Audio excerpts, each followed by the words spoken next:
Hello, everyone. Welcome back for part two. We're going to drop right into our story in the early part of the 80s and talk about a group that was seminal in um, outlining some of the main characteristics of our grunge movement. Let me go ahead and pull up the lecture notes real quick. So, the group that I'm talking about is the Melvins, and they were part of our part one video. They formed at Washington State and really drew a lot of heavy influences from these three aforementioned categories that closed off our part one: hardcore punk, heavy metal, and punk. So I want us to listen to an example of the Melvins and what sound they were trying to captivate in the early 80s. Just to give us an idea of what overlying characteristics we have in this subgenre of rock. We have a lot of use of power chords in the guitar. Power chords are chords that have a lot of open intervals, and therefore not a lot of fingers are down on the fretboard. They usually therefore create a very loud sound. In general, the drum kits for grunge and punk were fairly minimal, although they were important in creating the rhythmic landscape and the overlying metric patterns, which again, simple time, even though that's 1, 2, 3, whoopsies. So simple, simple, 1, 2, 1, 2, lots of simple time. And like I mentioned in part one, part of the reason why we have simple time and a tendency for homophonic texture, meaning just one thing is most important and then everything else is supporting that idea, is so that we can pay attention more closely to the idea of timbre and tone color.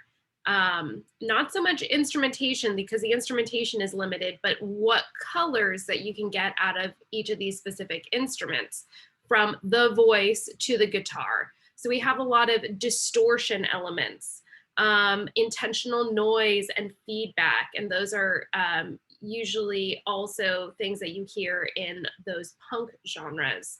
In terms of lyric content, this is sort of where we have a divergence from the punk aesthetic and vein of things. We have heartfelt and rather anguished lyrics that are cynical. They have fairly negative views in terms of topics at large. Suicide, depression, and alienation generally make the top of the list. But those are main identifying features of this subgenre of rock. And we start seeing this sound with the Melvins in 1983. So let me go ahead and pull up our first listening example.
Again, a lot of distortion, a lot of really prominent da da da da da. 1, 2, 3, 4. So we have a driving pulse to it. Uh, ostinatos, repeating musical figures, and we're really paying attention to the name that the characteristic that names our genre, which is grunge, the timbral distortion and that grimy sort of feel in the music. You can barely understand the lyrics. You really need to repeated listening to understand what's being delivered by the lead singer.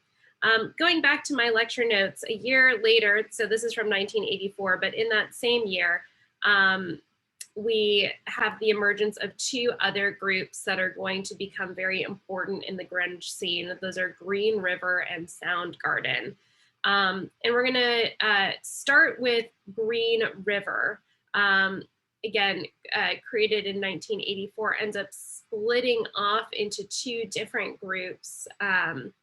Two main members in each group, one to Mother Love Bone and the other one to Mudhoney.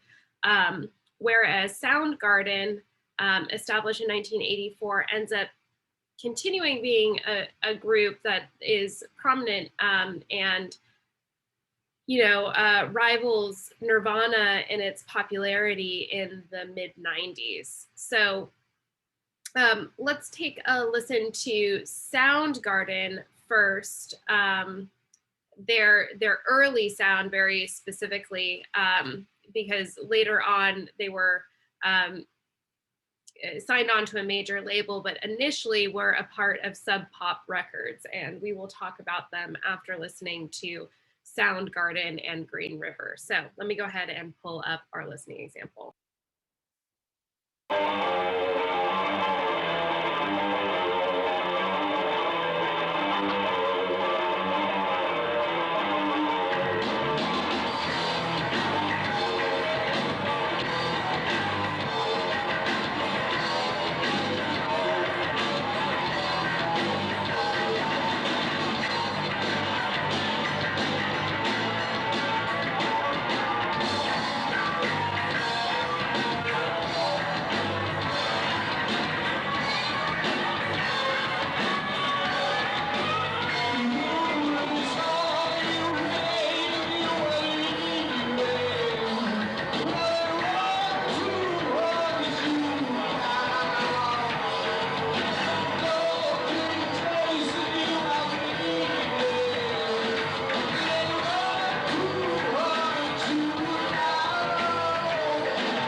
So a lot of similarities to listening to Black Sabbath's War Pigs that we listened to in part 1.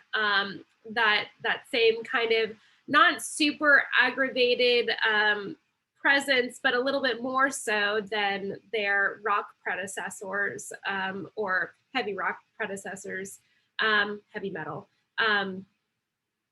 but a lot of distortion, again, being of great timbral interest to these early grunge acts.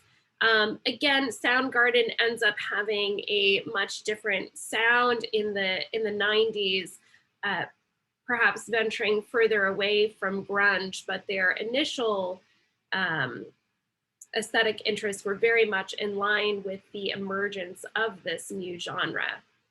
As for other important early groups, we have Green River, and like I said, Green River was founded in 1984, and then split off to two different groups, Mother Love Bone and Mudhoney, and we'll cover them in our third part. But I want us to listen to Green River as they were in '84, because these three groups, Soundgarden, Green River, and later Mudhoney, were all going to be groups that were distributed on Sub Pop Records. And that was going to be an important platform for distributing their artistic work. Much like we saw in Motown, how Motown Records was, essentially the name of a genre as well as a recording company.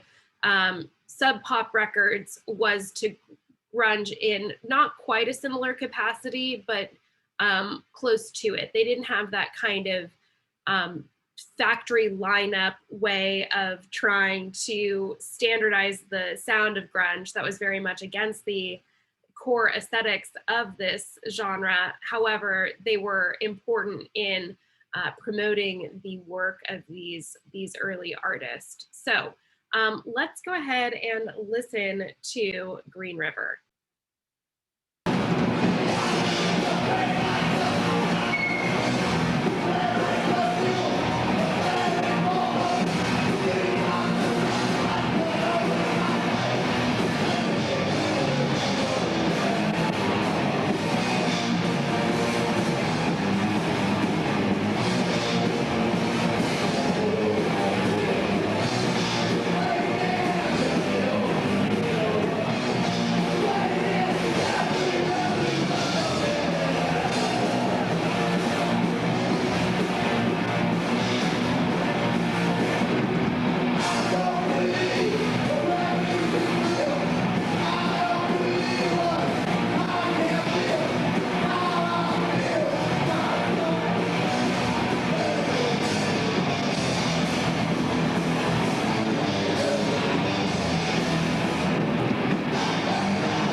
So a rather short piece, something that's much more punk aligned, really fast tempo, not as much thrashing on stage, but our lead singer obviously threw himself onto the crowd.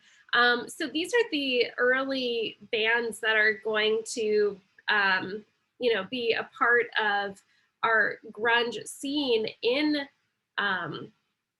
Seattle.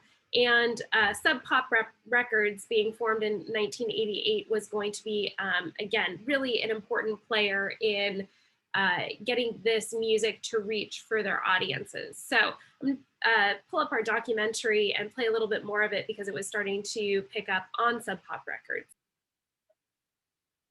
Like just raspy sounding rock.